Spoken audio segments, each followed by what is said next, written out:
Good morning, everybody. I'm Don Stewart, and welcome to another edition of Breaking News. Today is Thursday. It's the 27th day of March, 2025. And this morning, there are a couple of indications that an attack on Iran's nuclear program may be imminent, as we will see.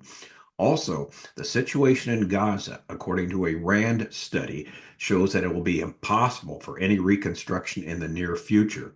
And finally, we have another article from an Israeli website and a Jewish website that shreds Steve Witkoff and his ignorant dealings with Hamas, that he is not the man for the job.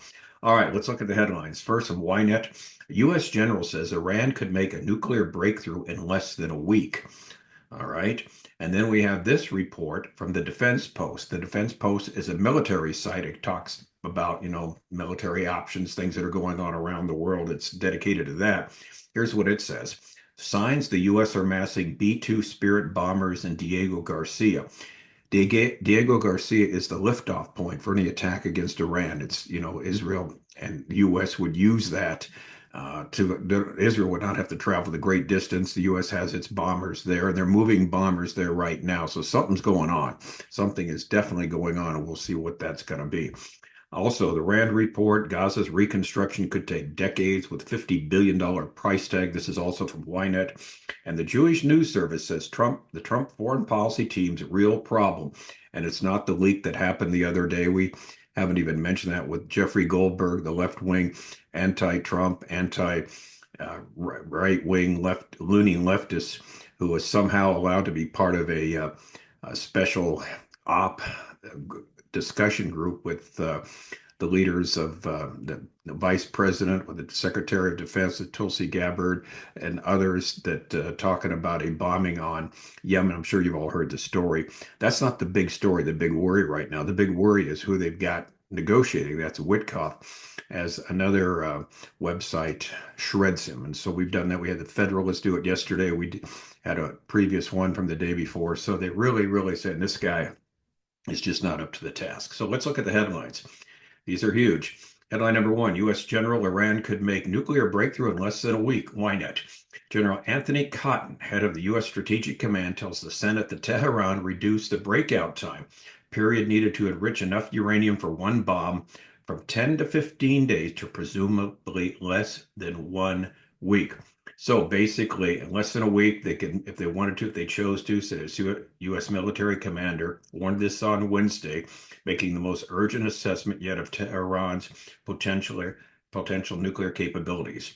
The Islamic Republic of Iran continues to expand its nuclear program by increasing its stockpile of highly enriched uranium and deploying additional centrifuges, Cotton said in his written testimony. Tehran has reduced the time required to produce sufficient weapons-grade uranium for a nuclear device. He also warned, this general warned, that Iran maintains the largest arsenal of conventional ballistic missiles in the region, some of which were used in attacks on Israel over the past year. He said Tehran continues to proliferate advanced weapons to proxy groups across the Middle East, fueling instability and threatening U.S. forces and partners. Still, the assessment confirmed Iran's breakout time has significantly shortened. Previous estimates with the last administration, with the failed Secretary of State Anthony Blinken, placed the timeline at 1 to 2 weeks. Now it's much, much shorter. Since the U.S. withdrew from the 2015 nuclear agreement in 2018, Iran has steadily escalated its enrichment activities. The International Atomic Energy Agency, reported last month that Iran had accelerated production of uranium to enrich to 60% purity, a level just short of the 90% required for weapons use. All right, here's the takeaway. The fact that this has been published is seemingly another indication that an attack upon the military infrastructure of Iran may indeed happen soon. Again, we'll have to wait and see. But this next story really makes it interesting. Headline number two, and this is from the Defense Post, this military website. Signs the U.S. are massing B-2 Spirit bombers in Diego Garcia. The U.S. is flowing in air power to the Indian Ocean outpost as threats to Iran escalate and the bombing campaign against the Houthis grind on. A significant force of B-2 Spirit stealth bombers that looks to be currently wending its way to the Indian Ocean island of Diego Garcia. Satellite imagery shows at least three C-17 cargo planes and 10 aerial refueling tankers forward deployed in the last 48 hours to the highly strategic British territory, which has been used as a staging point for U.S. strikes in the Middle East on multiple occasions in the past. The buildup comes amidst a new surge in U.S. strikes targeting the Houthis and growing warnings to Iran from the Trump administration over support for these Yemeni terrorists and Tehran's nuclear ambition. And it goes on to talk about the two crews of bombers were heard communicating with air traffic controllers in Australia earlier. So they appear to be refueling over Australia while heading westward, and that's to Diego Garcia. And again, that is the stopping off point for if you want to do an attack in the Middle East. Then we have additional air traffic control recordings indicate that B-2s using the call sign ABBA, of all interesting call signs, departed Whiteman Air Force Base in Missouri earlier today, bound for Diego Garcia. The Air Force entire force of 20 B-2 bombers is based on Whiteman. So their entire arsenal is there, and they're moving towards Diego Garcia. Major movements of C-17s and tankers to the Indian Ocean island, as well as to Hickam in Hawaii and Anderson Air Force Base in Guam, look to have started last week, according to online flight tracking data and information from the International Aircraft Communications Addressing and Reporting System. So something is obviously happening, and we will definitely keep watch. It's no coincidence that this story about the military movements has come to light after the warning of the general in our previous headline, so please stay tuned. And now moving to Gaza. This one here is a fascinating story, but it points out, again, confirming what the Bible says about in the last days, Israel will not have a threat from certain parts of their border, and particularly the south. Rand Corporation reports Gaza's reconstruction could take decades with a $50 billion price tag. The U.S. think tank data reveals the enclave's dire post-war reality, 90% displaced, and 42 million tons of debris with no effort, not even yet in sight. A new Rand Corporation report published today, Thursday, it paints a bleak picture of Gaza's reconstruction, estimating that 90% of the enclave, 2.2 million residents, have been displaced during the war, and that 70% of the homes have been damaged or destroyed. The report states that 42 million tons of rubble must be cleared. The American Research Institute, which advises governments and international bodies on public policy, noted that the post-war reconstruction has historically been slower than expected. Researchers predict rebuilding Gaza could take decades and cost more than $50 billion. Hundreds of thousands of Gazans will need interim shelter for a decade or longer while homes are being rebuilt, the report said. It also warned that at the pace of Gaza's housing reconstruction after the 2014 and 2021 military incursions, get this, it would take 80 years to rebuild 79,000 completely destroyed homes in Gaza. 80 years. According to the report, 5% of Gaza's population, or 115,000 people, have already left the enclave by mid-2024, with studies indicating that most refugees in such circumstances do not return within a decade. So these people are gone for good. The exodus continued on Thursday as another group of wounded and sick individuals left via the Kerem Shalom border crossing for treatment in the United Arab Emirates. On Wednesday, reports indicated that around 200 people were set to leave the Strip. We had a couple other stories we didn't get to, about 1,000 here and 1,000 there leaving.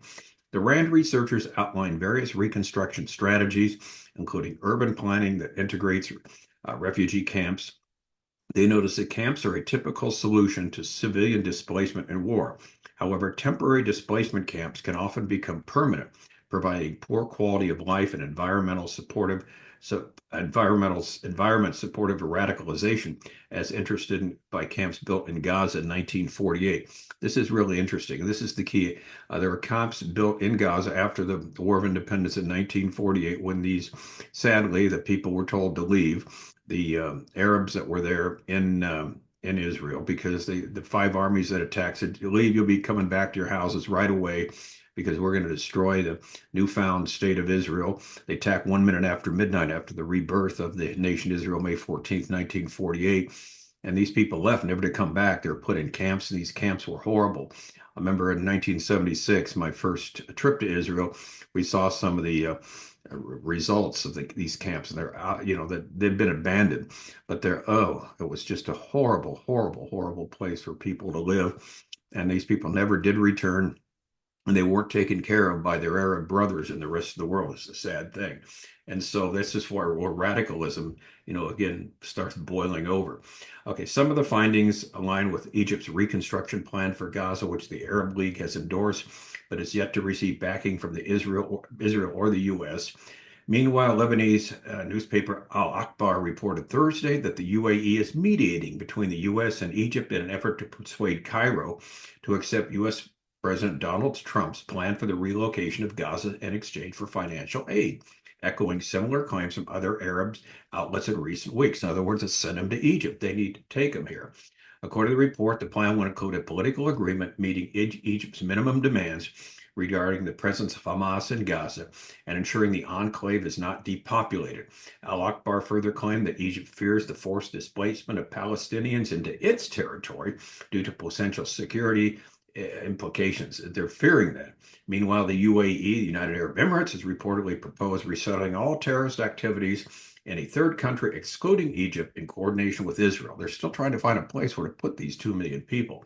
All right, here we go. The individuals would not be allowed to return while their families could remain in Gaza if they wished. The report also said Israel and the UAE have held recent talks on Gaza's future, with Abu Dhabi's investment vision for the enclave receiving Israeli support. So what a mess. I mean, Israel, this fits, and here's the takeaway from this. Headline fits perfectly the scenario of scripture with respect to the last days. Remember, Israel's going to feel safe on its borders. Its northern border, Hezbollah, has been neutralized. Its southern border, there won't be any Gaza. There won't be any Hamas there to attack them. So they will feel safe and secure. And it's going to be in this situation when the Ezekiel 38-39 invasion takes place. So it's, again, all fitting into place miraculously. And finally, our last headline. The Trump foreign policies team's real problem. This is from the Jewish News Service. The Yemen attack leak was a bad mistake, okay? But a clueless Steve Witkoff's embrace of Qatar and the rationalization of Hamas betrays the president's realistic agenda. Here's what the article says.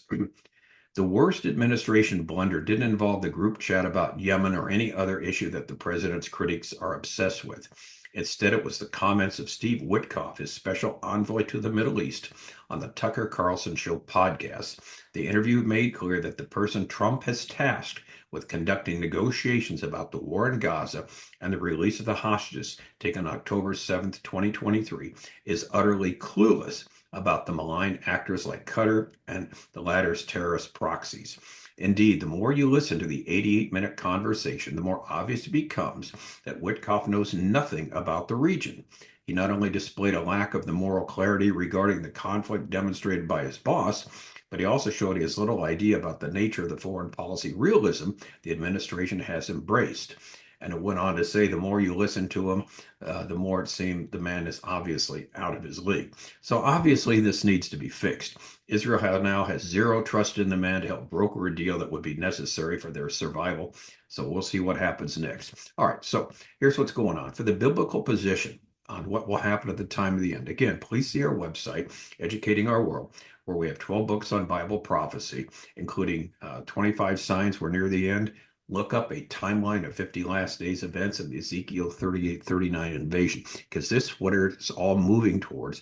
And the events we're seeing, the headlines today, are telling us it's getting closer and closer, because Iran will not be the major player in the Middle East at the time of the end. That will be Russia. Iran will be a surrogate. That means its nuclear the fears of its nuclear program and its weaponry, and that has to be removed, has to be neutralized, and that looks like it could possibly happen very soon. And we don't know about the timing of this, but something is indeed happening. So we'll keep you posted on this. Okay, we'll be back today later with another edition of Breaking News. As always, I'm Don Stewart. Thanks for watching. Until then, as always, may the Lord richly, richly bless you.